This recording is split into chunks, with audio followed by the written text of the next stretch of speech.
in reserve on that project. So, hey, and hats off. Larry Henson mentioned something about resurfacing projects. Hats off. Very, very low key. Very swift in picking a bunch of segments of this town to resurface little patches of road at a time. I went into my old neighborhood to just kind of circle and check on the old house, and that entire road. We're doing about 5 or 6 miles actually, and they're in all areas of town, from north to south, east to west. All right. If I write a street on a notepad right here and slide it to you, will you look into that? It's a little bumpy coming into the neighborhood. Those streets have already been approved, so I can't add to it. A bump list for need purposes. Really.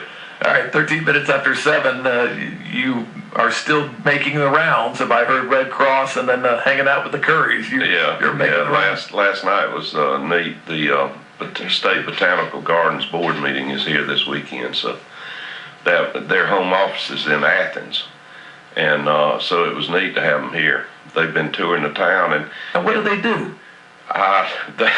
They grow plants. They grow plants, I guess. It's there at the university, but so many of those people last night mentioned they'd never been to Valdosta.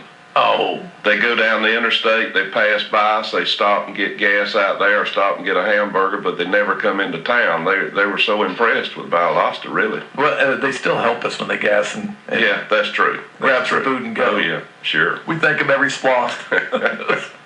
All right, that's a crying shame. Unfortunately, that's the old cry.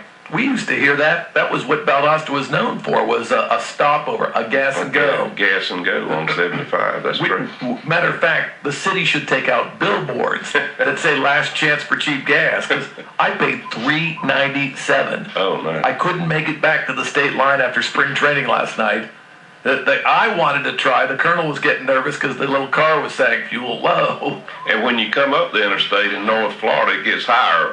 Well, it's higher around Gainesville, Ocala down there. Yeah, I think I could have saved a few pennies at Gainesville, actually. And then when I got to Live Oak, White Springs, I think, I got hit for $3.97. Good gosh. Yeah, I could have gone next door and done $3.96, but I trusted Shell over one I've never heard of before.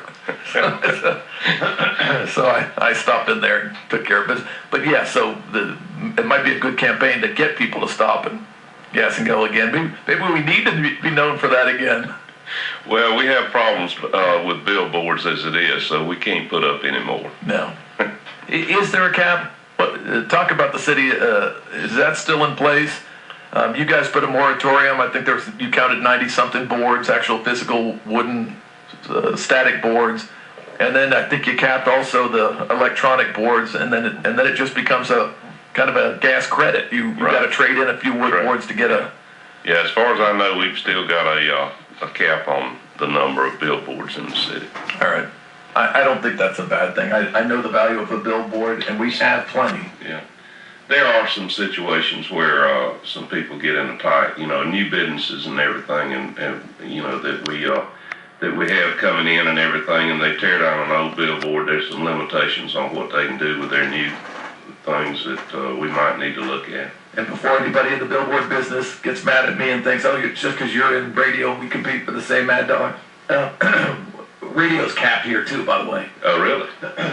15 in this market. I don't think it's already the most saturated radio market in the U.S. per capita. How many stations are there? 15. Really? 15. I knew there was a bunch. I didn't realize there was that many. Somebody asked, and all of them doing pretty good. Somebody asked why the success many years ago. They asked me, and I said it's a radio market. Yeah. And no, of course there's a balance between TV. And I said no, we don't own one, which is unusual. Cities half our size, John, can sustain a thriving TV station. Won't you start a TV station? I will not. The only signal ever licensed here now exists in Colquitt County. Somebody long ago purchased it, lobbied to move it, and it now exists over there. The old 44 that you and I remember that tried, failed. That license long ago got sold and moved away. We don't have one here, period. If anybody that inspires anybody, knock yourself out. I know what startup is for a radio station, inside out and backwards. I also know what startup is for a TV station. Oh my God. Oh, really? Good luck. To do it, I'm not gonna do it, that's for sure. to do it right. I mean, I'm not talking Fun Channel. Yeah, right. He does a great service to that community, but I'm talking about a full-blown set, right cameras, right lighting, right everything. So, yeah, we don't own even the license, John. That's a shame. Valdosta's gonna have to have a TV station sooner or later. If you want to launch a study, go ahead and assign it to me. Make me the entire committee. I'll look into it for you.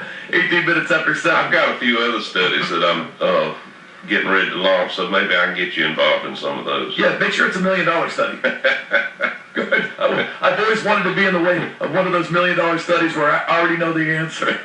I don't have to spend much time. We'll take a quick break, come back with Mayor John Gayle, talk about construction, movement, growth, and the exciting news.